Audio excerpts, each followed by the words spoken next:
एक मोठी यात्रा असते आणि अशी आख्यायिका आहे की भगवान पांडुरंग 2.5 दिवस त्या कार्तिक पौर्णिमेला प्रतिपदेला आणि त्याच्या दुसऱ्या दिवशी यापूर्वी श्री संत अच्युत महाराज असायचे त्या दिवशी अच्युत परिवारातर्फे त्या यात्रेमध्ये जे जितके यात्रेकरू येतील हजारोच्या संख्येने त्या ठिकाणी त्या दिवशी दिंड्या येतात त्या सगळ्या यात्रेकरूंसाठी अच्युत परिवारातर्फे महाप्रसाद असतो। आपल्याला हे प्राचीन असं स्थळ श्री संत अच्युत महाराजांची कर्मभूमी तिथे सदाराम महाराज होऊन गेले ते विठ्ठल भक्त होते मंदिराचे देखील आपण दर्शनाला येऊ शकता। 2 मोठे काही त्या ठिकाणी अशी साधारामध्ये त्यांचं नाव ते अमर करून टाकतात। ही जागा आत्ताच त्यांनी काही दिवसांपूर्वी घेतलेली आहे आमचे सचिन नारायणरावजी घोडे आणि त्यांनी ही जागा आपल्याला भागवत सप्ताहासाठी फ्री ऑफ चार्ज त्या ठिकाणी प्रदान करून टाकली। अच्युत महाराजांच्या कृपेने त्यांना कधीच कमी पडणार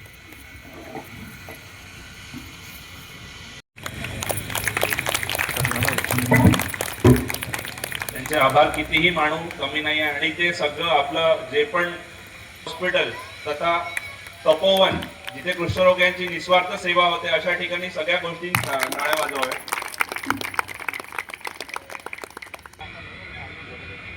त्यानंतर मी आई बाबा तबल्याची साथ दिली असे आमचे शुभम दादा देवळे संत अच्युत महाराजांचा आवाज होता। आम्ही नेहमी म्हणतो की फक्त देह बदलला बाकी काहीच बदललेलं नाही पण त्यांना साथीला साथ देणारे आमचे एकनाथ दादा ज्यांचं नावच एकनाथ आहे सगळ्यांचा नाथ एकच आहे असे एकनाथ दादा देवळे यांचा सत्कार आई बाबांनी करावा अशी मी त्यांना विनंती। जोशी ज्यांनी आम्हाला काय सगळ्यांनाच ज्या धून मधून सगळ्यांना मंत्रमुग्ध केलं आणि पेटी कमी करू शकत नाही तसेच या गुरूंना जे नेहमी मुलाची साथ देतात असे आपले केंद्रीय मंत्री श्री नितीनजी गडकरी यांचे स्वीय सहाय्यक तथा संत अच्युत महाराज हार्ट हॉस्पिटल याचे उपाध्यक्ष आणि संत अच्युत महाराज सत्संग मंडळ नवी मुंबई यांचे अध्यक्ष श्री सुधीरजी दिवे यांचे स्वागत मी नारायणराव घोडे आमच्या बाबांना विनंती करतो की त्यांनी सुधीरजी दिवे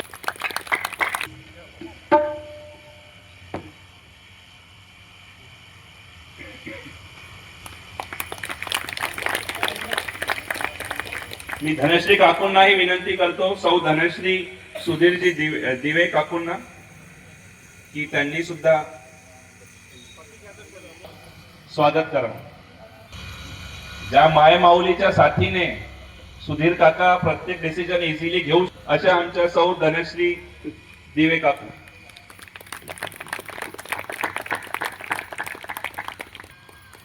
या शब्दातच सगळं आहे जे आपण 8 दिवसात बघितलं मानवता ज्याच्यासाठी आपण सगळेजण इथे जमलो आहोत। ती आजच झालेल्या आहेत आपल्या नागपूर जिल्ह्याच्या नागपूर महानगरपालिकेच्या नवनिर्वाचित क्रीडा सभापती म्हणजे तुकडोजी महाराज आणि संत अच्युत महाराजांच्या जन्म उत्सव निमित्त सप्ताह सुरू होता आणि जवळपास 7 दिवसापासून हे मी व्हॉट्सअपवर तुमचा सगळ्यांचा ग्रुप आहे आणि त्याच्यामध्ये मी दररोज येत होते पण तुमची सगळ्यांची माफी मागते कारण की सध्या तुम्हाला सगळ्यांना माहिती आहे महानगरपालिकेची निवडणूक झाल्या कंटिन्युएशन मध्ये आमचे प्रोग्राम्स लागून होते त्यामुळे मी इथे येऊ शकली नाही त्यामुळे मी तुमची सर्वप्रथम क्षमा मागते। आणि आज दादांनी आता मला माईक दिलाच आहे हातात तर तुम्हा सगळ्यांचे मी खूप खूप आभार मानते कारण की तुम्ही एवढ्या भरघोस मताने मला इथनं निवडून दिलं। एकदा तुम्ही मतदान केलं पण आता पुढचे 5 वर्ष मला इथे काम करायचे आहेत आणि जो तुम्ही माझ्यावर विश्वास ठेवला त्याच विश्वासाला मी खरे उतरण्याचा पुरेपूर प्रयत्न करेल। मला माहिती आहे आपला हा आउटर प्रभाग असल्यामुळे बरेचसे कामं इथे पेंडिंग आहेत आणि मागच्या टर्मला तुम्हाला सगळ्यांना माहिती आहे की 5 वर्षाच्या कार्यकाळामध्ये मला फक्त 2-2.5 वर्ष काम करण्याची संधी मिळाली होती पण तो आता वेळ निघालेला आहे पण आता एक खूप सुंदर आणि सुवर्ण संधी तुम्ही लोकांनी मला दिलेली आहे तर या पुढच्या 5 वर्षामध्ये मी इथल्या प्रभागातले जास्तीत जास्त काम करण्याचा पुरेपूर प्रयत्न करेल। तसेच सराफ कुटुंबाचे मी खूप खूप कौतुक करते कारण की मी तुम्हाला सांगू इच्छिते आपल्या या आकांक्षी society Neeta society Deepavali society हा जो भाग आहे इथे एक घर एका ठिकाणी असेल तर 100 मीटर दूर दुसरीकडे घर आहे आणि सत्य आपल्यासाठी नवीन चेहरा नाहीये. दर्शनीताई नेहमीच कधीही दर्शनीताई आहे, स्वानंद दादा आहेत, कधी पण म्हणतो. माझे शब्द संपायच्या आधी स्वानंद दादा सुरू झाले. म्हटलं ठीक आहे दादा, ठीक. तर धन्यवाद इथे आल्याबद्दल. आपल्या कृतीतून दाखवून देऊया. उद्याच्या परत सभी धर्म और पंथ पक्ष को दिल से रहे प्यारा. सगळ्यांना कार्यक्रम सुरू आहे. आज मला असं वाटतं बोलावलं तर लगेच काल त्यांनी पत्रिका टाकली म्हणते, पण माझं काही लक्ष नव्हतं कार्यक्रमामुळे. आणि आता त्यांचा वाजता आरती होणार आहे. तर खरोखरच असं संगीतमय आणि भागवतमय वातावरण ची फार गरज आहे. आजच्या या धावपळीच्या युगामध्ये प्रत्येकाजवळ वेळ नाही आहे, प्रत्येक जण तणावमुक्त आहे.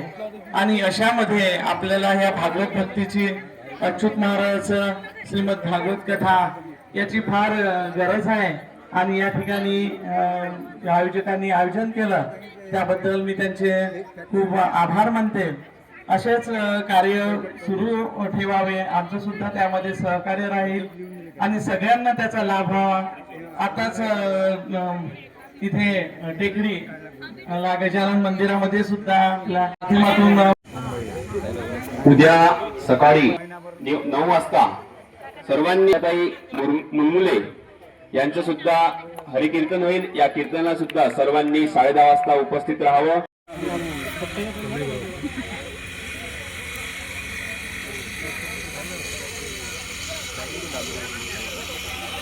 राष्ट्रपती शेगावमध्ये आले होते.